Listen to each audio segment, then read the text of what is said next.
By the next year I dash complete my graduation.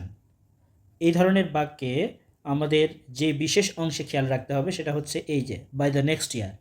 অর্থাৎ আমি যদি সহজ করে বলার চেষ্টা করি, বাই প্লাস টাইম থাকবে এবং এই টাইমটা হবে হচ্ছে ভবিষ্যৎ, অর্থাৎ ভবিষ্যৎ সময়।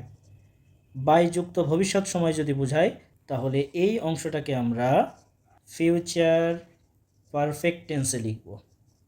ফিউচার পারফেক্ট টেন্সে লিখব, খুবই গুরুত্বপূর্ণ একটি টেন্স।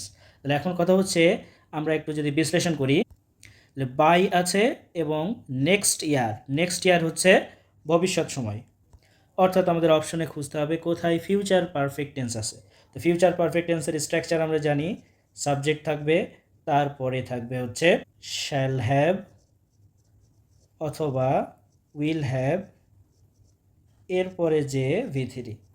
তাহলে আমরা দেখি অপশনে কি আছে। অপশনে উইল কমপ্লিট বাদ উইল হ্যাভ কমপ্লিটেড, এই যে পেয়ে গিয়েছি অপশন খ উত্তর, গ এবং ঘ বাতিল।